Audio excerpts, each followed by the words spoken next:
Война. День 493. Ситуация на фронтах. Сегодня 1 июля, и пора взглянуть, как фронт изменился за месяц.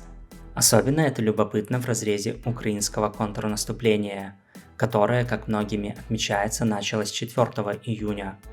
Хотя стоит упомянуть, что мы до сих пор не видели основных украинских сил, а скорее наблюдали формирующие удары и разведку боем. Так, в боях до сих пор не были замечены британские танки Challenger 2, польские ПТ-91, немецкие БМП Marder и шведские CV-90, а также американские БТР Striker. Тем не менее, даже несмотря на это и мощные российские укрепления с обширными минными полями, украинским войскам таки удалось продвинуться. Сватовское направление. Это, пожалуй, наиболее спокойный участок фронта, и хотя россияне попытались активизировать тут действия после начала украинского наступления, дабы оттянуть внимание и часть сил, тем не менее, ни на одном участке фронта им продвинуться не удалось.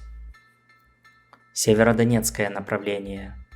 Как и севернее, тут также за месяц фронт не изменился, хотя россияне и интенсифицировали атаки на Белогоровку. Бахмутское направление.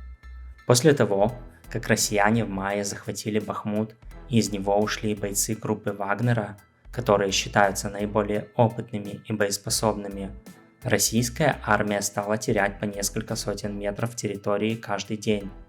И спустя месяц это все вылилось в заметное продвижение украинских войск. Так на севере ЗСУ потеснили россиян по трассе М-03 и вбили клин по направлению к Берховке глубиной 3 километра. На юге от города продвижение еще более ощутимое.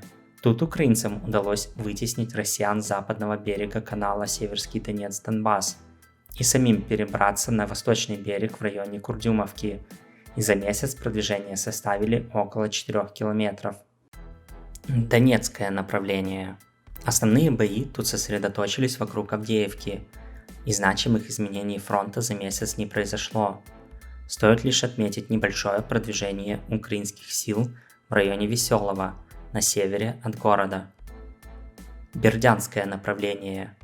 Именно тут произошли наиболее ощутимые продвижения, освобождение как минимум 7 сел и километров территории. Тем не менее, если замерять все расстояние до моря, которое было на момент начала наступления порядка 100 километров, а за месяц из них удалось пройти всего 5, это говорит о том, что продвижение будет не быстрым.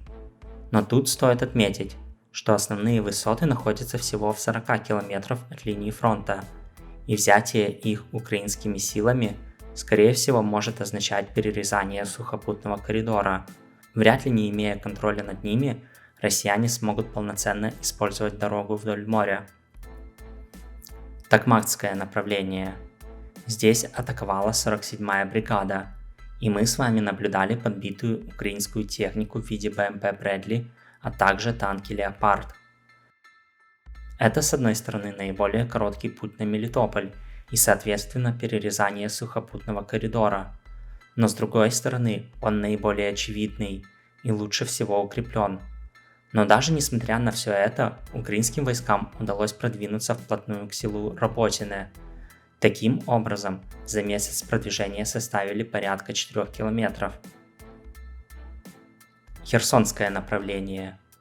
Тут все карты спутал подрыв россиянами Каховской плотины, что вынудило украинцев в начале контрнаступления оставить занимаемые ними острова в плавнях. Но когда вода спала, стало известно, что украинским войскам удалось организовать плацдарм на левом берегу Днепра, в районе Антоновского моста, и у россиян не получается его ликвидировать. Сегодня стало известно о нанесении удара с помощью ракеты «Искандер» по мосту, под которым укрывались украинские войска. Тем не менее, занять украинские позиции у россиян так и не вышло. Спасибо за просмотр, поддерживайте канал и видео лайками, подпиской и комментарием. Также можете становиться спонсором на YouTube и Patreon, ссылка в описании.